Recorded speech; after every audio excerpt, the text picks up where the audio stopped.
Açtık. Yeni tipli sulan məsələlərdə izah edək. Bu tipli məsələlər deməli yenidirlər və bunlar yalnız bir dəfə Akten şuranda deməli verilib və burada nəyə fikir vermək lazımdır? Tez belə səslənir. Polipeptid zəncirdə iki rabitə əmələ gətirən amil şüqalıqlarının radikalsız hissəsinin funksional qrupun kütlələri cəmi 5488-dir. Bu polipeptid zəncirinin mat hissəsinin kütləsi amil şüqalıqlarının funksional qruplarının kütlələri cəmindən nə qədər çoxdur? Deməli, adətən biz zülal məsələlərini işləyən zaman hamısının orta kütləsindən 110 götürürdük. Amma bu tipli məsələlərdə onların kütləsini 110 götürmək olmaz. Nədən? Her sikirdə deməli bir konqres olur və bu konqresdə amil şüqalıqlarının orta kütləsini deməli 110 götürürlər. Amma bəzi kimyasçılar doğrudan da düzgün olaraq etiraz edirlər ki, bu radikal hissə ki var, bu radikal hissə deməli heç də bütün amil şüqalıqlarında eyni deyil və bunları deməli standartda 54 götürmək olmaz. Yəni biz bunu 54 götürürdük. İndi bu tipli testlərdə deməli məntiqi cəhətdən düzgün olması üçün biz götürürük radikalsız hissə. Radikalsız hissə deyəndə nə qalır? Qalır deməli funksional hissə və ya ona daimi hissə deyirlər. Nədən daimi hissə deyirlər? Çünki bu hissələr deməli bütün amil tuşlarında deməli rast gəlmiş olur. Ona funksional qrup və yaxud da deməli daimi hissə deyilmiş olur. Polipeptid zəncirdə birinci və sonuncu amil şüqalıqlarından başqa yerdə qalan hamısı 2 peptid rabitəminə gətirir. Neçə peptid rabitəminə gətirir? 2.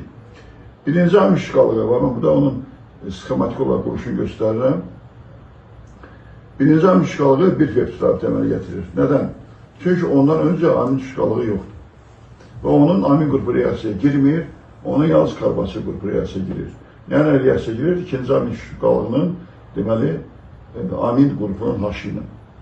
Deməli, ancaq o haşını itirir və bunun funksional qrupunun kütləsi, bu hissə 74 idi. Oradan deməli o haş deməli 17-ci çıxanda qalır deməli 57. Neçə qalır? 57.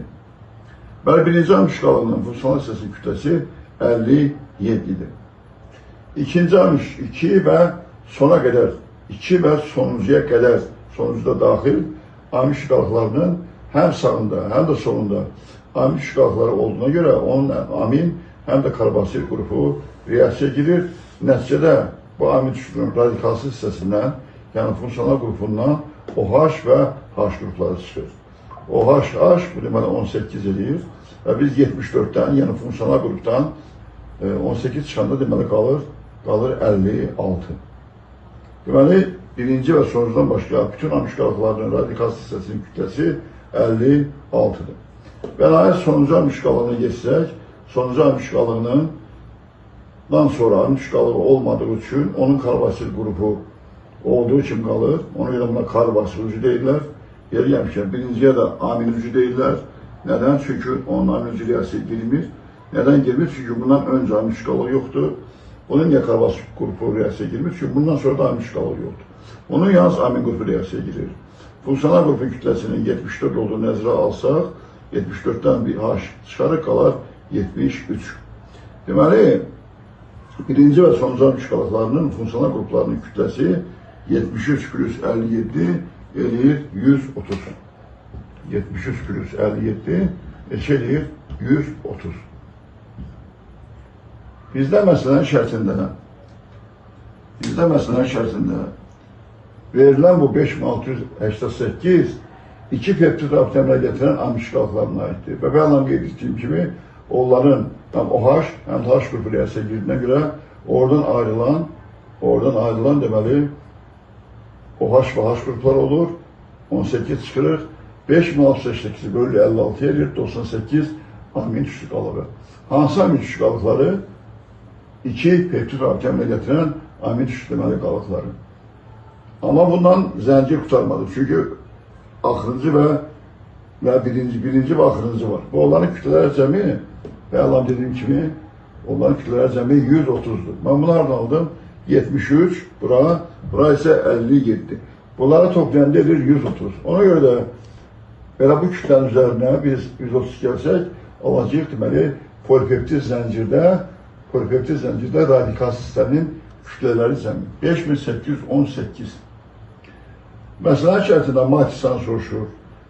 Yəni, Zolal biyasinizm matrisiyası bilavasitə emerintidir. Nədən emerinti? Əslində qalsa Zolal sinizmi haqqında olan informasiya DNT-də yerləşir. Lakin DNT o informasiyanı bilavasitə özü Zolalın siniz olduğu yerə, yəni ribosoma çatdırmadığı üçün, onu emerintiyə köçürdüyü üçün transkripsiya prosesində DNT biz deyə bilərik, Zolal biyasinizm matrissiyasıdır. Amma DNT Zolal biyasinizm bilavasitə matrissiyasıdır, o cümləni işlədə bilmərik. Belə DNT-nin bir zəncindən emerintiyə köçürülmüş informasiya, hansı informasiya? Triplet kod arıcılığı, o triplet kod arıcılığı ki, aminokislin arıcılığını müəyyənləşdirir, o gedib ribosoma birləşir. Nədən ribosoma birləşir? Çünki Zolalın biyosintezi ribosomda həyata keçirilir. Və 100 amin şüqalığımız var. Bu ikili mən hardan gəldim, birinci və sonuncuları da əlavə etdim. 100 amin şüqalığı, məlumdur ki, bir amin şüqalığı bir triplet koduna kodlaşır. Yəni, konkret halda bir triplet koduna kodlaşır. Bir amin şüqalığı bir triplet kod, 100X, 100 triplet kod. Bir triplet kodun içərisində 3 dənə nükleotit var. Buradan alınır 300 nükleotit. Bir nükleotitin kütləsi 300 atom kütlə vahidi. Buradan buna varanda edir 90.000. Bu nə oldu? Geni kodlaş hissəsinin nəyi? Kütləsi. Polipeptid zəncirin radikal hissəsi kütləsi nə qədər idi? 5818. Və biz 90.000-dən 5818'e çıxırıq və alırıq 84182. Cavab 84182.